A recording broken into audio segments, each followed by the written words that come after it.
Video में थोड़ा सा बढ़िए ना हमारा वो साल भाई साउंड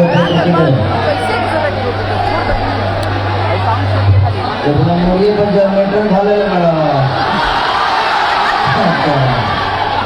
थोड़ा सा केंगा बांग्ला में केंगा बोला जला हो एक टू आगे जाओ और जब पहले आता हूँ जाओ आप कुछ बांग्ला में बोले कोई काम करेंगे जी भैया जी जी है बात हो गई बा हम पेट पे डाले चलिए इधर बैठे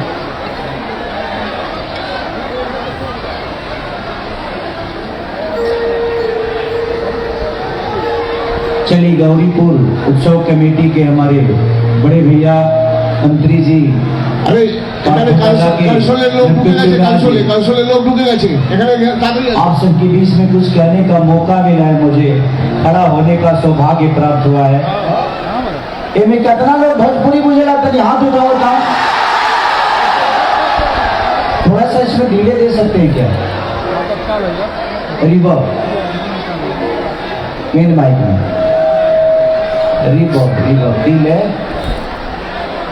ढीले बुझे लो हम ढीले दिए जाओ हाँ तुम बोलो तू बोलो तू ढीले दिए जाओ जो माइक का डालिए चालू करो हाँ एक नंबर बड़ा गजल में भाई दूसरा राज्य में बेला हुआ लेकिन खुशी की बात ही बजे पूरा बिहार आज कलकत्ता मय हो गई बा और हम कोनो नया लेके आए बहुत पहले भी आए आ चुके बनी लेकिन माननीय मंत्री परथो दादा के आज नेतृत्व में पहली बार यहाँ आने के मौका मिलल बा तो जितना लोग हमके प्यार करे वाला बा सबके पैर छू के प्रणाम करे तनी हाथ उठा के आशीर्वाद दे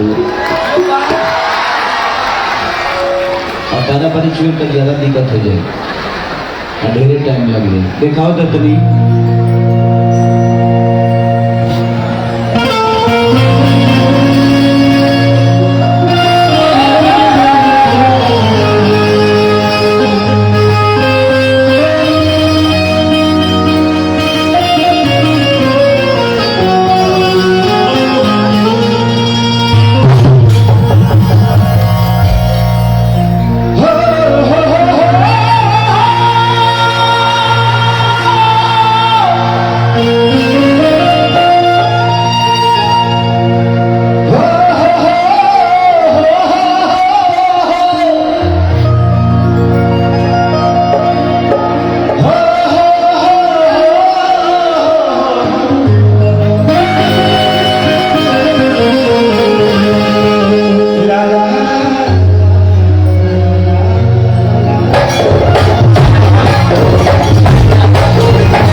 पास में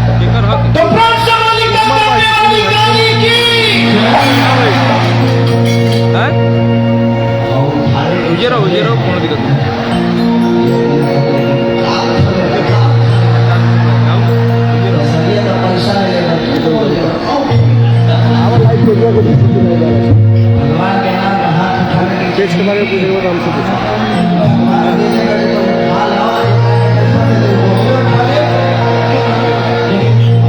ये रेप की माना जगह चंद्रयान को उन्हें से मिसाइल लॉन्च कर दी जी भाई ना जब इन भाषा में देखना लोग मेहराबी से लेकिन मेहराबी से प्यार करेंगे चाहिए एक मेहराबी एक रूप ना होला हजारों रूप होला जब माँ दुर्गा के हमारे बिया आना भाई रहे तो हम कुछ ना रहने यहाँ हो गई तो बहुत कुछ हो गई मेरा भाई बहुत कुछ सिखावल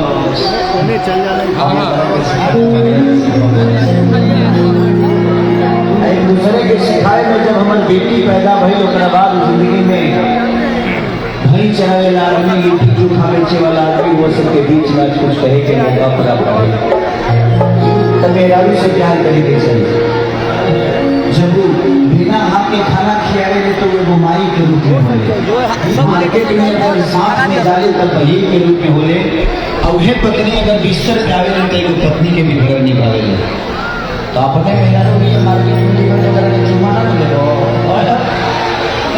लोग बड़ा दी इसलिए हर जगह का रिश्ता तय होता है अपने पत्नी से उसको आप सब जरूर निभाइएगा के बंगाल के हवा लगी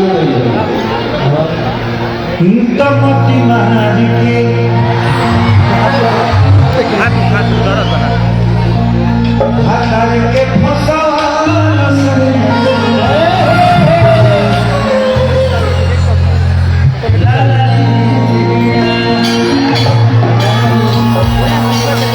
हो गए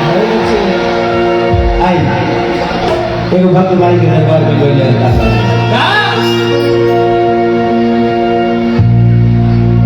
कि मुद्दा लगा सबे जुटल भगा से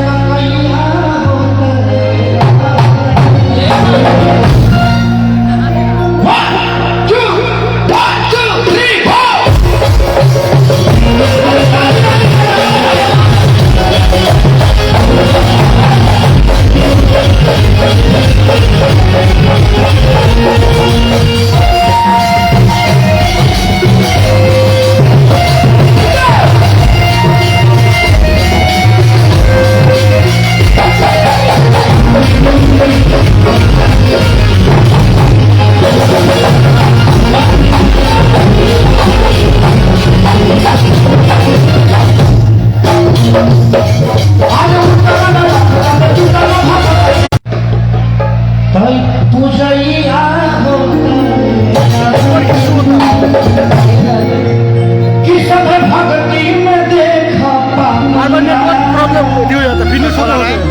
नेटवर्क इशू है एकदम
जहाँ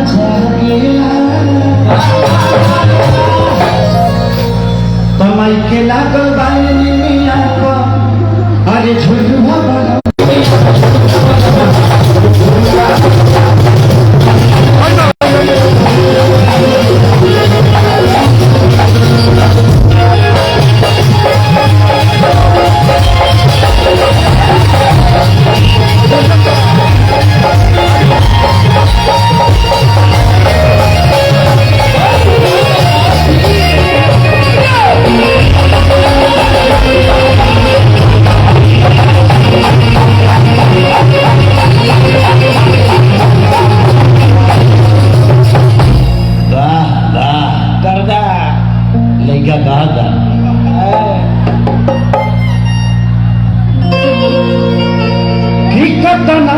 कही मैया हई सुखदारी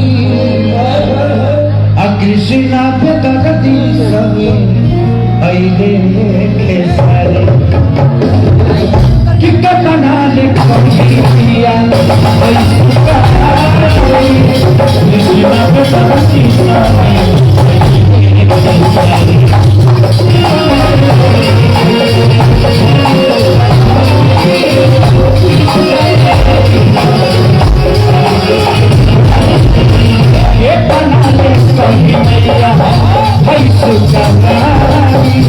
कृष्ण के जगदी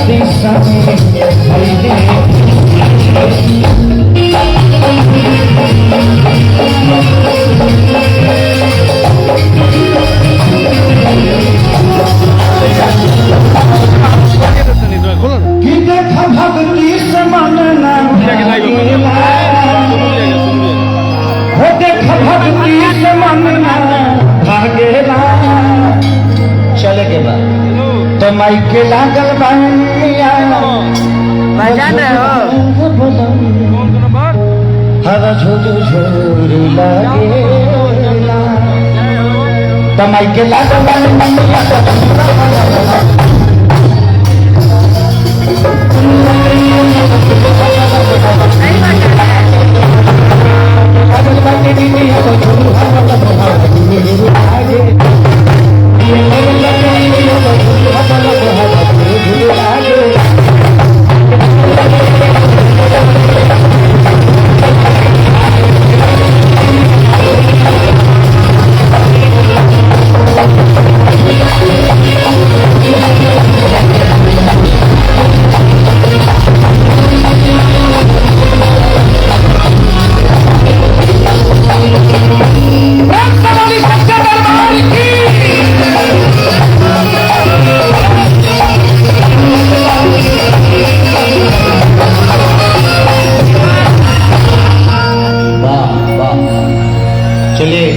दिल से धन्यवाद अभिषेक भाई को और हमारे विक्की भैया को। अच्छा, और माननीय मंत्री साहब जी भी हैं यहाँ पे, और बहुत नाम सुना था मैं पार्थो दादा का। हेलो कि आज पार्थो दादा से मिलके भी बड़ा प्यार मिला है, कि बड़े भाई छोटे भाई वाला प्यार मिला, तो दिल से थैंक यू। हम चाहेंगे कि रिश्ता हम लोग का आजीवन ऐसा ही बना रहे एक दूसरे के लिए। आवत तो हमने के सबके लाडला हुआ, बहुत प्यारा हुआ। और चेयरमैन अशोक चटर्जी जी, और इनका भी आशीर्वाद मिला। हमारे बीच उपस्थित हैं हमारे पश्चिम बंगाल राज्य के सेच व जलपथ मंत्रालय के मान्यवर मंत्री आदरणीय श्री पार्थो भौमिक जी, हमारे अभिभावक, हमारे गार्जियन इस वक्त श्री अशोक चटर्जी जी, नोएडा म्यूनिसिपल के रिस्पेक्टेड चेयरमैन, भूखे उत्तरीय और शॉल के साथ हमारे प्यारे दुलारे लाडले छोटे भाई श्री खेसारी लाल यादव जी का सम्मान। और मैं एक बात इनके बारे में जरा बताना चाहूंगा, आपके नजरों में ना ये जो एक्टर हैं, सिंगर हैं, उससे भी ज्यादा इनकी वैल्यू बढ़ जाएगी। इन्होंने गरीबी बहुत ज्यादा देखा है, और आज स्टार बनने के बाद अपने निजी खर्च से न जाने कितने गरीब बच्चों को शिक्षा दिलवाते हैं। कई ऐसे बूढ़े माँ बाप हैं जिनके लिए सहारा बनकर खड़ा होते हैं। एक्टर सिंगर तो छोड़िए साहब, ऐसे महान इंसान के लिए जोरदार तालियां बजाइए। मेरे बहुत प्यारे दुलारे छोटे भाई खेसारी लाल यादव। जिंदगी में मेरे पास कुछ था नहीं, अब आया है तो। और सौरभ भैया दिल से थैंक यू, जब से आया हूँ तब से आपका प्यार हो रहा, जो सहयोग मिल रहा है उसके लिए दिल से थैंक यू। अपने पीके सिंह जो कि हम लोगों के साला भी हैं और भाई भी हैं, उनको भी प्रणाम। जिंदगी में अगर कुछ आपको मिले ना, लोग कहते हैं ना कि गरीब पैदा हुआ, सबसे बड़ी जानते हैं ताकत क्या है कि आप गरीब पैदा हुए। कभी अपने आप को, क्योंकि भगवान आपको सबसे बड़ा अवसर तब देता है जो गरीब बनाता है। आपके पास गाड़ी नहीं होती, घोड़ा नहीं होता, बंगला नहीं होता, बैंक बैलेंस नहीं होता, तो आपको भगवान अवसर देता है कि बेटा तुझे गरीब बना के भेज रहा हूं, जितना कमाना है कमा लेना। क्योंकि मेहनत से अमिताभ बच्चन बनता है कोई, लेकिन किस्मत से अभिषेक बच्चन बनता है। मेहनत से अमिताभ बच्चन बनता है इंसान, किस्मत से अभिषेक बच्चन बनता है। आज के सारे के बेटे को कुछ करने की जरूरत नहीं है, तो उसके पास मेहनत नहीं होगी, तो जिंदगी में गरीब पैदा होना सबसे बड़ी बात है। आप गरीब पैदा हुए हो, आपको भगवान अवसर दे रहा है कि जितना बड़ा बनना है तू बन जा। गाड़ी ले ले, बंगला ले ले, घोड़ा ले ले, चाटे फ्लाइट ले ले, तेरे पास अवसर है कमाने का। तो आप अपने आप को गरीब मत समझिए, भगवान अवसर दिया है, उसको खूब मेहनत करिए और खूब कमाइए, और दुनिया का हो सके तो उसी में से मदद करते रहिए।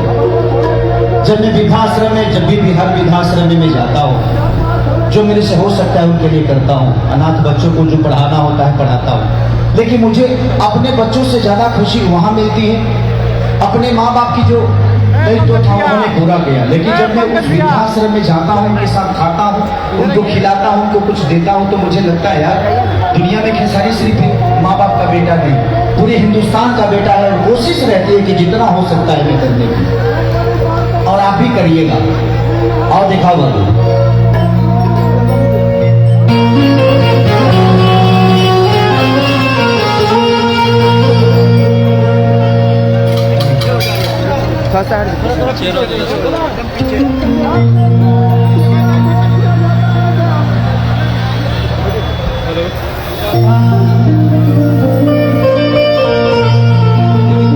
भजन सारू सेवा करा बात हम जाने धनी तो लोग का सुनल चाहता है कि जो मेरा हाथ मैया और बन के कोलिया। बहुत सारी माता बहन बेटी भी आई हैं, सब लोग अपने तरफ भी हैं।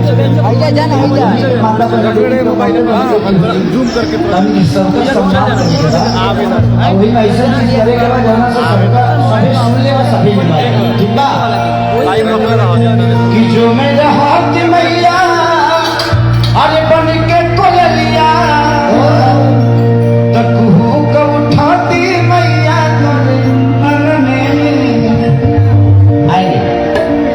कि जो मेरा हाथ मैया अरे बन के कोलिया, तकहू को उठाती मैया।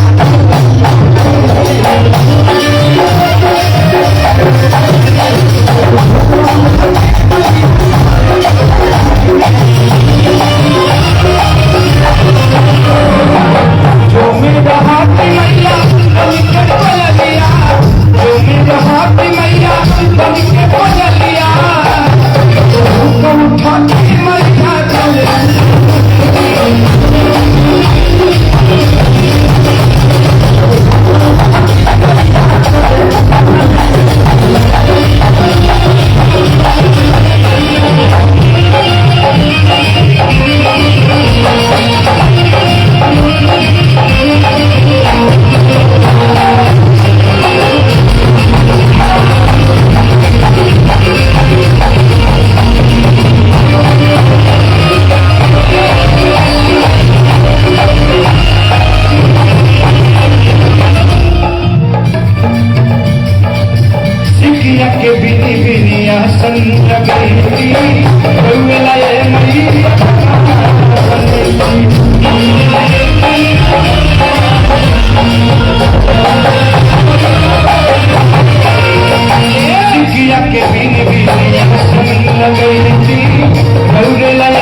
खेसारी पढ़ले तो हर जी ए माइयों में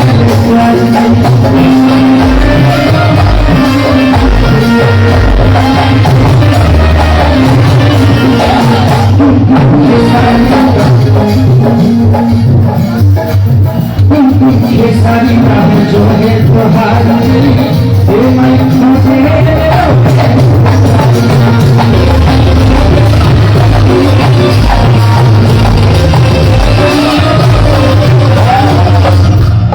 जो मेरा हाथ मैया अरे पाँव के बजनिया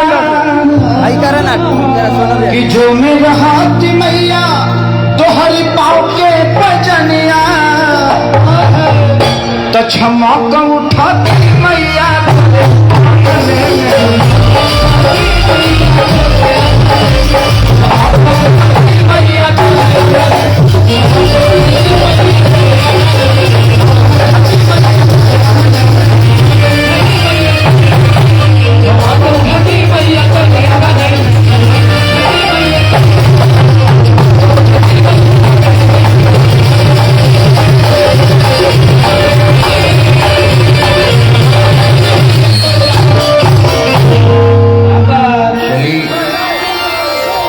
हमने के हिंदू के समाज में बहुत सारा देवता बड़े जी बात अगर बारी बारी से बोला जाए तो साल लग जाए बुराई लो ना 365 हर मोड़ पर दुगो देवता बैठल गलो जी भैया तो सब लोग अपना अपना देवता के गोहरा ली हमनी गोहरा ले ली जय हो अब है देवता लोग खाती जवना काम खाती हम आइल बानी।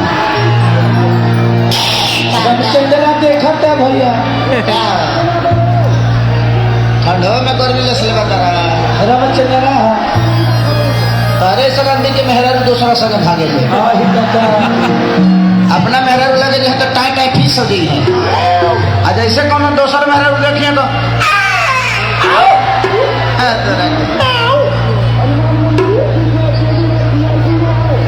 देखा वो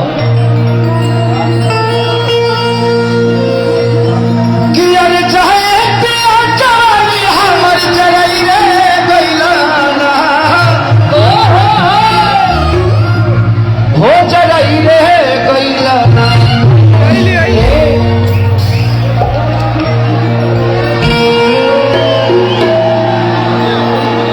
गिरवरिता झुलुकिया बनम जाने ले बाबा तेजी करोना लिखा गले लगा लो देखो हम शादीशुदा हैं हम यहाँ गले लगाएंगे इसका रिएक्शन मुंबई चला जाएगा। पहले डेढ़ात हम ना रही हम पहले ही मोबाइल वोबाइल ना रहा नु तो डर ना लगा चलो एकदम अबे मैं कितना जना लाइव कर ले हमार मौगी रात भर ना सुती जी भैया वो देखी जे कौना कौना के छुअले हई ओकरा बाद जौन हमरे के छुए ले नु अब अपन हारला मेहरी के मारल केहू से ना कहे केहू से ना जिंदगी में आप कितना भी बड़ा स्टार बन जाइए लेकिन घर में एक पति ही बन के रहिए एक बेटा ही बन के रहिए एक पिता ही बन के रहिए एक भाई ही बन के रहिए तभी आपका परिवार चल सकता है। खेसारी लाल यादव को इतना जनता लाखों जनता करोड़ों जनता प्यार करने वाली है। मैं यहाँ आप लोगों के लिए हो सकता हूँ कि बहुत बड़ा स्टार हूँ आपका प्यार हो लेकिन मैं अपने घर में मैं किसी का पति हूँ तो वो कबो खिसियाले तो हम गोड़ उड़ दबाई दी जी भैया दबावे की चाहिए। मेहरारू के गोड़ दबालो से बहुत फायदा मिलेगा। कभी मेहरारू खिसिया सन तो जाके किचन में लोहिया काटे लगी हलो बेलना छीनी तब रोटी जबरदस्ती बेली हलो तो छोड़ी ना हटी जाई होने हम बना के दी ले तनी अपने मन से लेके चल आई। तो जिंदगी में मेहरारू के बनावे के बहुत उपाय बा। कोमल दिल के मेहरारू होली सब एकनी के खीस ज्यादा दिन तक ना रहे ज्यादा देर ले ना रहे मना लेवे के चाहिए का कहलो गले लगावे के मेहरारू हो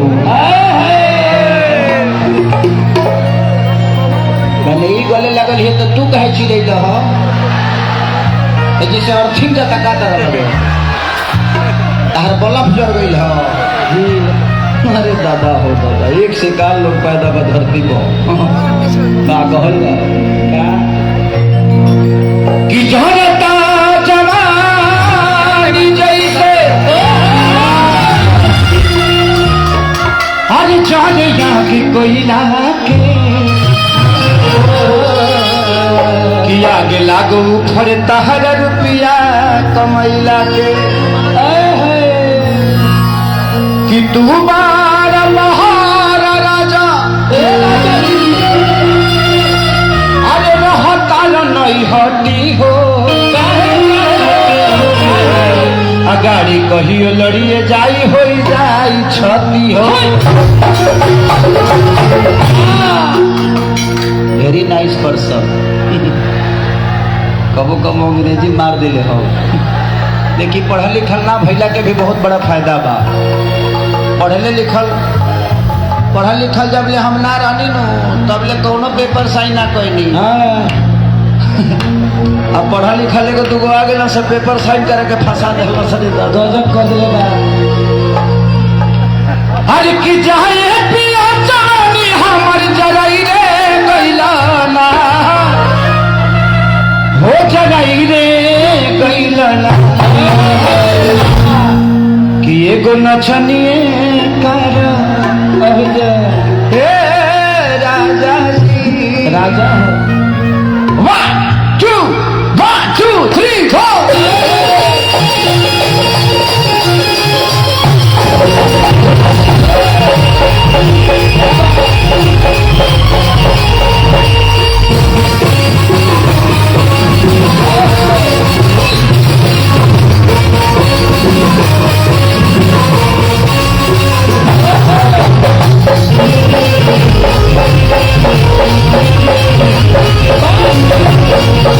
अरे चाहे पिया जवानी हमर चलाई रे गइला ना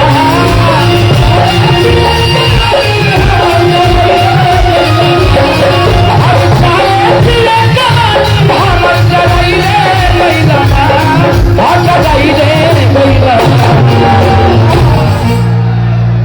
का नाम होता है? सोना। सोना गोल्ड।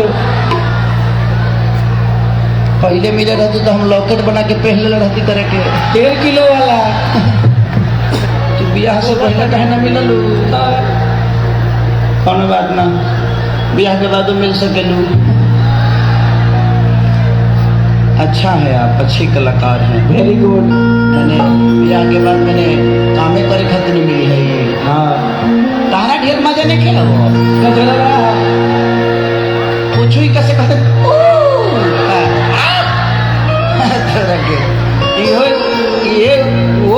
ये जो तारा घर में भी है सिस्टम में ज्यादा चेंजिंग नहीं है कि एगो नचनी करा हे राजा जी राजा हो तो एगो नचनी करा कमिया के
बक्स ऑटो। हाँ हाल बा जगदेव भाई? Very nice excellent. और नहीं बड़ा लोग का देख लेनी हाँ देख लियो ना, मेरे मौसी के लिए कहा हो भाई जो 1 नंबर। होई जी रहिए ने मत हलिए बाबू। हाँ उतार है बाबा सटला तो गई ला एने ओने अगर पैंट में हलक तो दिक्कत हो जाई। बहुत देखे लगे किया धीरा धीरा किया किया मुझे किया साला वो सब मची हो।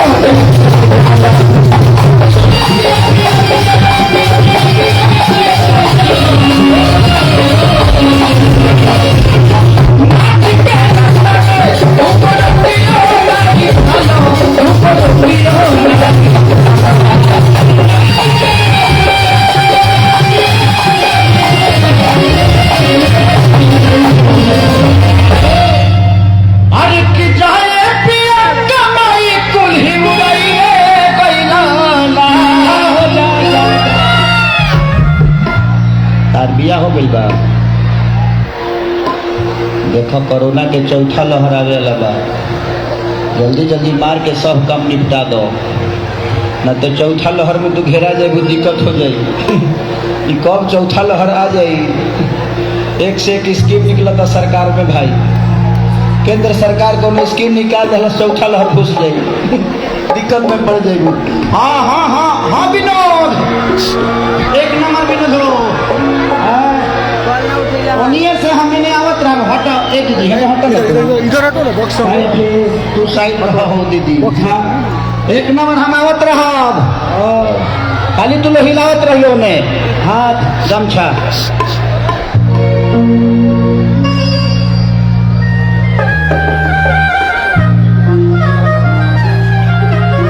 अरे की चाहे पिया कमाई कुल्ही उड़ाई रे कैला ना, हो उड़ाई रे कैला ना। एगो नचनिए कारा, एगो नचनिए कारा न कटिना के उड़ाई गई।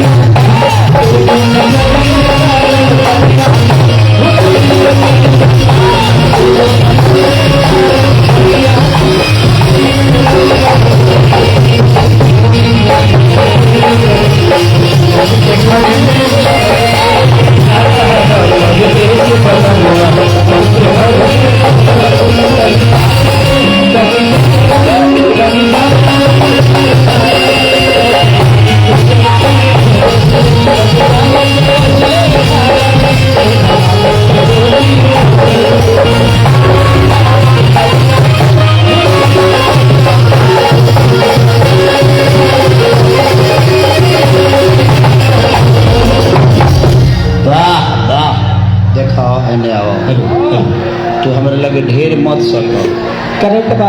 हम आदमी निमन ना है, हम जितना शरीर देखा तनी उतना है ही ना। क्या है हमारा बारे में पूछे को पहले से पूछ ले लो, बता दे हम निमन है हो। खूब भालो खूब भालो निमन है खूब भालो। देखो हम करे ढेर बुझाता कहत रहे ना, लागत है जो हमारा घर के बगले में ही कर घर बा। हमारा मुस्मात मौसी के ही बेटा है।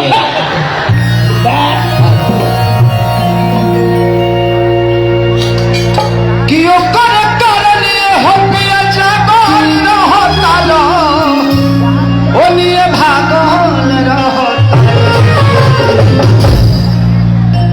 कियो कर खाती दिनो रतिया पागल रहता लो, तू तो लागल रहता। एक बहुत अच्छे डायरेक्टर है हमारे लाल बाबू पंडित जी, जिन्होंने बहुत सारा सिनेमा बनाया। इधर आ जाइए। ये कलकत्ता से ही हैं, ऐसे हैं बिहार के लेकिन रहते कलकत्ता में हैं। इनका एक ताली बजा दो भाई। जोरदार ताली। इन्होंने जिला चंपारण सिनेमा बनाया था मुझे लेकर, उसके बाद कुल्ली नंबर 1, राजा जानी, अभी बहुत सारा बाकी, राजा गिराएगी मेरा, फरिश्ते। अभी आप लोगों ने फरिश्ता मेरा मूवी देखा होगा, एक जोरदार ताली, जिसमें मैं पागल का रोल किया था। क्या बात क्या बात। एक माँ बाप के प्यार को पाने के लिए एक करोड़पति आदमी पागल हो जाता है, तो पागलपंती अपने माँ बाप के लिए ऐसी होनी चाहिए जी। इस दुनिया में एक ही मोहब्बत है जो स्वार्थ में नहीं है, वो है माँ का प्यार और पिता का प्यार। बाबा अरे वह कितनों मोटा के अपना माई लेके चल जाए, अरे वह भैंसा होके चल जाए, अब माई से कहें कि माई रे देख तो हमर देहिया ठीक बा।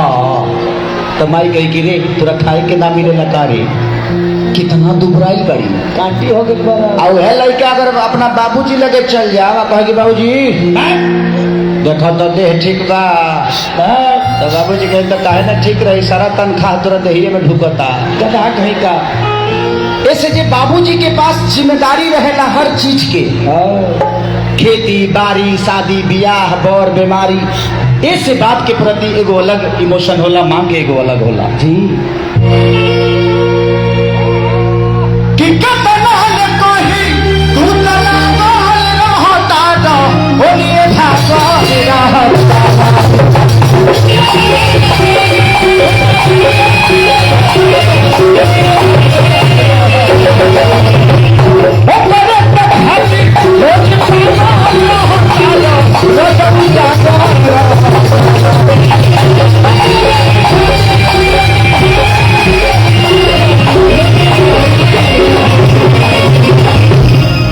एक बार तनी हाला करवा लो,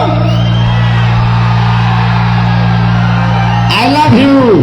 आया बेटो कि कतना ले कोही तू तो जागल रहता जा, ए रजऊ पागल रहता कि जाए किसन कमाई कुल्ही उड़ाई रे गैलाना, कि जाए किसन खेसारी के अरे पुल्हाई रे गैलाना, ओ पुल्हाई रे गैला। सुना जानू ए सुना, आई लव यू। अरे तो हमारा मेरा रुखड़ी भड़कत रे, कैसे हम हमारा मौगी यही न करे ले कहनी चंदा होती ओकरा से बतियलू हो का तू? हाँ तू ही वही में हरकत करत रही दादा। एक हिलाई वर्ड नहीं खेने चलावो, लोग भैया मत चले हलो हमारे घर मत तोड़े लो भाई। टेलीकास्ट होता वीडियो बना लिए लो, कल जब पहुंचे ओकरा बाद डाल दी हलो। आधी रात के जलाई।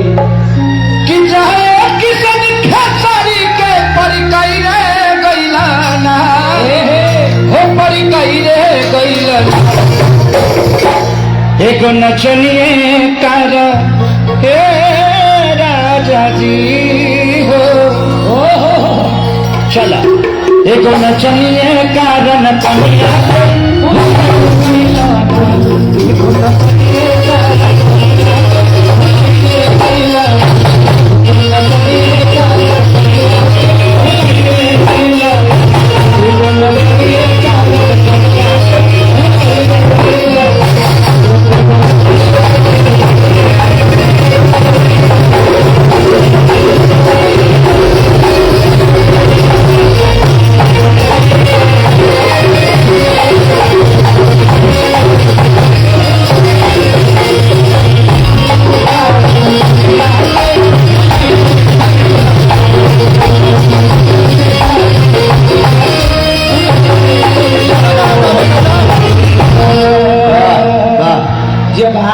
तू लोग कमी पूरा नहीं होके दे। भाई भाई भाई भाई तनी से अनाउंसमेंट करेगा। हाँ बिल्कुल कर दो भैया, बिल्कुल बिल्कुल। देखिए जिनके पास एंट्री पास है, ऑडियंस जरा ध्यान से सुनिए, जिनके पास एंट्री पास है वो केडी रोड 4 नंबर गेट से एंट्री करेंगे। जिनके पास भी एंट्री पास है वो 4 number gate KD road, Rajendra भैया केडी रोड 4 नंबर गेट तो जी, केडी रोड 4 नंबर गेट से आप अंदर प्रवेश कर सकते हैं जिनके पास एंट्री पास है। और बाकी जो लोग साइड में खड़े हैं जी,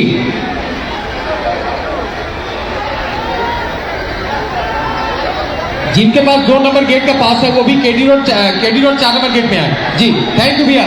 चलिए, अगर इस स्टार को इतना ज्यादा लाइक करते हैं, पसंद करते हैं और इतने जबरदस्त तरीके से ये गा रहे हैं, आपको आनंद मस्ती मौज सब दे रहे हैं, लेकिन एक चीज कमी है मेरे भाई और मेरी लाडली बहना, दिल से आशीर्वाद तो दे रहे हैं मगर जो एक कलाकार को जोरदार तालियों की आवाज सुनाई देनी चाहिए वो नहीं हो रहा।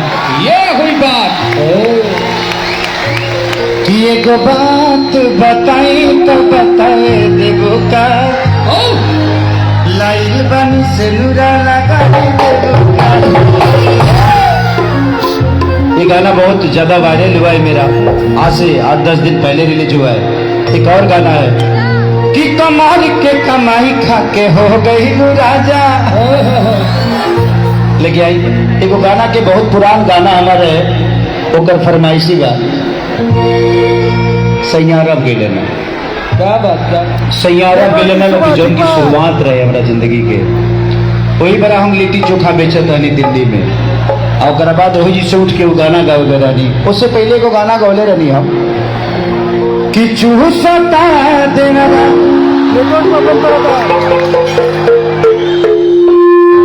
लॉलीपॉप चूसता। ओके शांति मिल गई, हर दिमाग तो ही रहा।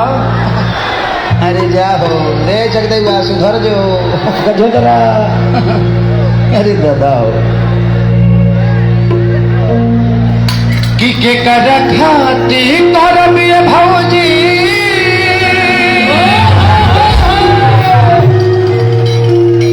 बक्सो तो नहीं हट जा, बक्सो से कि छोड़ के गई राजा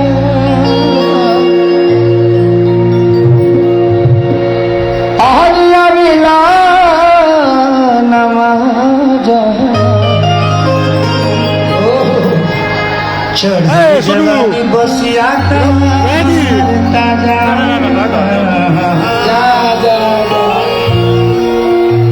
कि कर खाती करब ये भौजी अब की के पारा सैया रब गई लेना राजा। ये गाना में एगो लाइन रहे कि सेज पर केकरा संगे लड़, सेज पर लड़ाई एक एगो ना होला। मेहरारू सन के जितना खीस होला नु उ सूते के बेरवे पर होला। 75 गो रे माई ही में बोलले बड़ी ई हम मरद के दोसर ताज जाता आउ कह कि वही भी में कहतिया हमरो घर से अगुटा गइल बनी। अरे छोड़ ना काल बतिया लिए व्रत रहे देना शेर ते करे खाली करत तरी हमरे तो बुझाते रही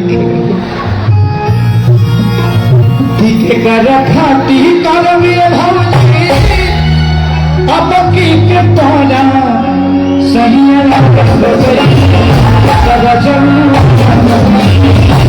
से जीवन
डबल रजाई से भी जात नहीं खेजार हो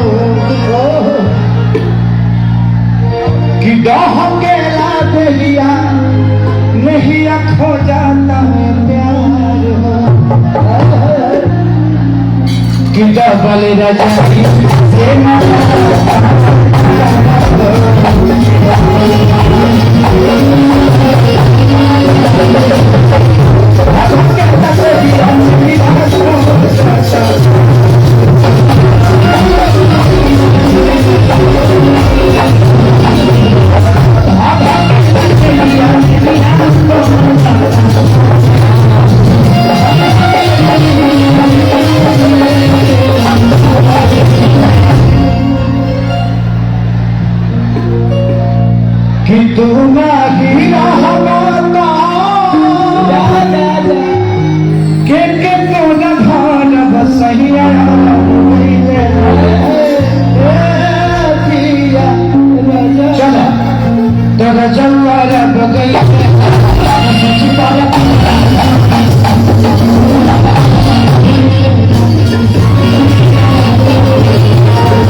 देखत रहे नाचते नाचते तेरा मेलगी होवेला तू ध्यान दे हत लेनी देखत रहेगा बहुत अच्छा आर्टिस्ट है भाई थोड़ा सा आगे मिला हम लोग भाई भाई को फोन करना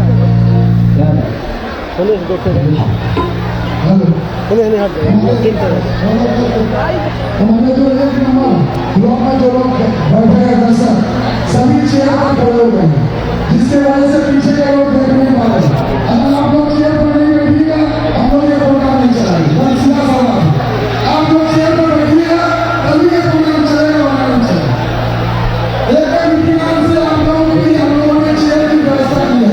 अभी 2000 चेयर हमारे वहाँ खाली है लेकिन आप लोग चेयर पर खड़े हो ऐसा नहीं होगा। आप लोगों से अनुरोध है आप लोग अपने चेयर पर बैठिए। प्रशासन से अनुरोध है जो चेयर पर खड़े हो गए सामने उनको बोलिए बैठने के लिए। एक भी व्यक्ति अगर खड़ा रहा ये हम लोग का अपना नहीं है। हमने आपको ऊपर लेकर अंदर लाया और आपको बैठने का जगह देंगे। एक चेयर दीजिए एक चेयर दीजिए कृपया आप लोग सभी अपने अपने आसन पर बैठ जाए। हम लोग सुचारू रूप से हमारे कसाई भाई यहाँ पर आए हुए हैं। संजय कहाँ से चलता है आपके लिए सिर्फ आप लोगों को दया करके आप लोग चेयर पर बैठे धन्यवाद के साथ धन्यवाद श्री गांधी साहब जी, लक्ष्य यादव जी, बहुत बहुत धन्यवाद करते हुए